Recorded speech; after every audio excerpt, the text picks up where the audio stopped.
want to point you to something else we found this morning, some recently unearthed writings by Vice President Mike Pence, discovered by CNN in columns from the late 1990s, recently brought to light. Pence argued a president should be held to the highest moral standards and should be removed from office if not, citing then-President Bill Clinton's affair with a White House intern and public lies about it as an example.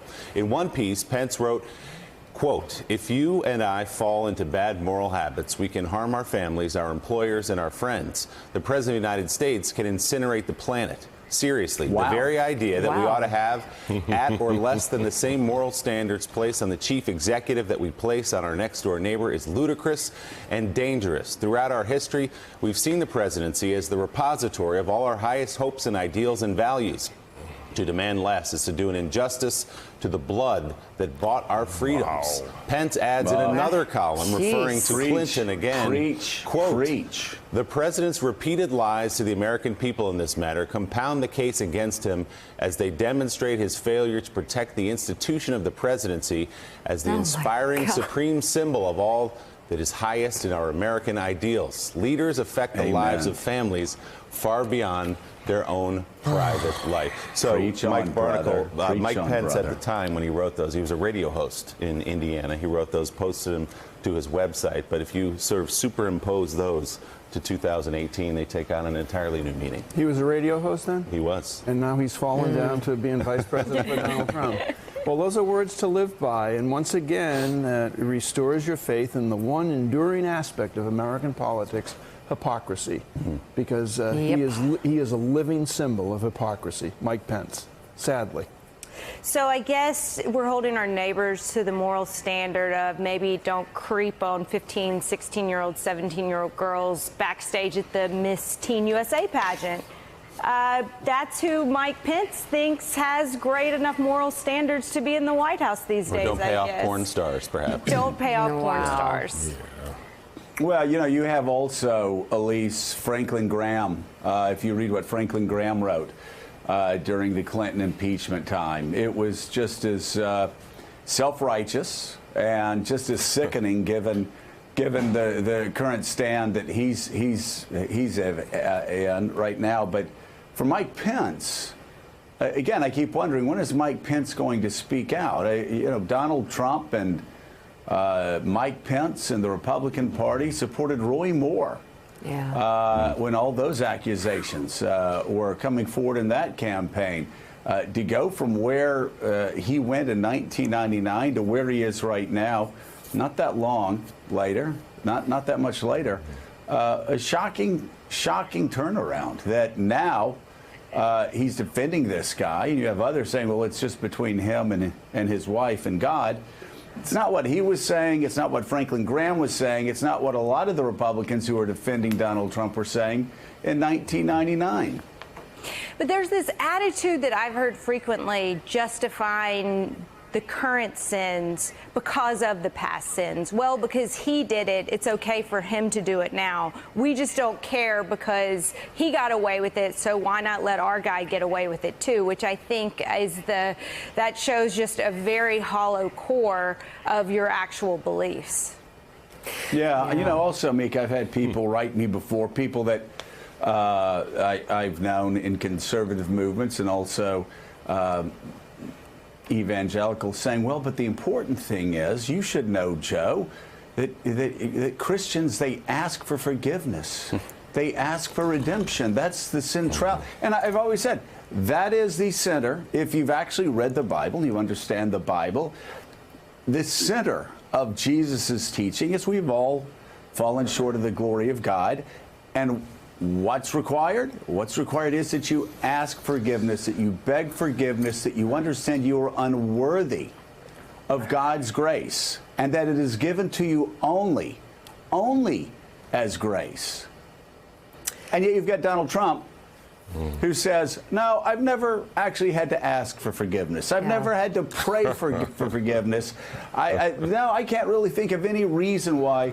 That's just not who I am, asking God for forgiveness. So these evangelicals not only who claim they're evangelicals, they certainly aren't evangelicals.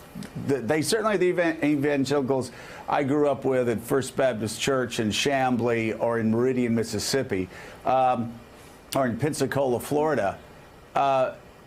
They're giving this guy a complete free pass, and they can do that, but please, don't wrap Jesus around it, because Jesus got nothing to do with it. Well, and Mike Pence has totally lost who he is in this. I'm not sure what's worth it to him to not hold back from what he believes in, but he is allowing this to swallow him up.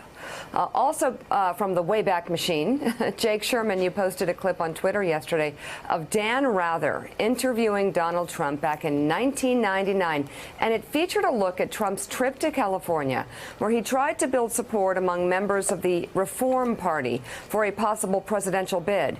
And here is their reaction to his sales pitch, plus something Trump said 19 years ago that he famously echoed during the 2016 campaign. Take a look. I was disappointed because I felt that I thought he was very attacking of other members of the party, which I thought was very disrespectful. I think he came. I think you heard what he had to say, and we're excited. I think he's a con man and ought to go back to New York. Why? Because he's coming out here just trying to destroy our party. That's the way I look at it. The way Trump looks at it, he's at least better than everyone else in the race, beginning with John McCain. A little bit. I mean, he was captured. And he flew combat missions with Question, does distinction. being captured make you a hero? I don't know. I'm not sure. Wow. Jake Sherman, so we thought it was the first time he said it in the past few years. It's a horrific thing to say. And it seems like the public's relationship with Trump has really transformed as his presence, obviously, has become all the more serious on the world stage. But he said it so many years ago. Yeah, I'm glad my YouTube fishing is good for something. Yeah, no, it is obviously fascinating, and the president has, despite people urging him in his party, he has continued to throw shade at John McCain about his vote last year, about a year ago right now, against repealing the health care law. So it has been something, obviously a consistent thread, his disdain for John McCain going back to 1999 when he first thought about running for president. You know, Willie, this bears repeating. Donald Trump dodged the draft. He got, what, 4 or 5 deferments for his little feet. Bone spurs. You know, those little feet, it's hard to carry around all that weight, so I guess he's got bone spurs. But he's sitting there making fun of a man who was flying very early in the war, got shot down on combat missions. I know a lot of great American heroes like Bud Day who did, and a lot of other great men who did during the Vietnam War. And, you know, he carries those scars to this day. And again, as everybody knows, but it's got to be repeated again, the North Vietnamese were going to let John McCain leave and go home because his father was an important man in the United States military, and he refused, wouldn't go until the rest of his band of brothers said, until he allowed all of them to go. And he didn't do it. He stayed there. He stayed behind. I hadn't seen that clip from 1999. I thought when we heard it from him on that stage 3 years ago during the presidential campaign, it was maybe something impulsive that he came out with in reaction to John McCain, but apparently it's a deeply held belief he's had for 20 years or so now. Yeah, all the things you said are of course true, and that's a side-by-side comparison of those two men is preposterous, actually. But remember, that moment when he said that during the campaign, that was one where we all said, by conventional rules of politics, this guy's in trouble, he'll be done. The front page of the New York Post said he was finished. And when he survived that, and his numbers actually went up after that, that was one of the first signs we had that his candidacy and then his presidency would be different than all the others. Yeah. I would just say if you use Donald Trump's own way of deducing these things, if getting captured doesn't make you a hero for some reason, then getting all those deferments because of bone spurs makes you a little coward. Jake Sherman, thank you very much. Still ahead on Morning Joe, from Harley-Davidson to Amazon. A new look at how companies are handling public attacks by the president. Axios has an interesting new take on that.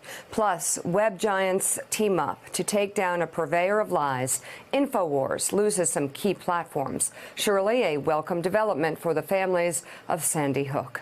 You're watching Morning Joe. We'll be right back. Thanks for checking out MSNBC on YouTube, and make sure you subscribe to stay up to date on the day's biggest stories. And you can click on any of the videos around us to watch more from Morning Joe and MSNBC. Thanks so much for watching.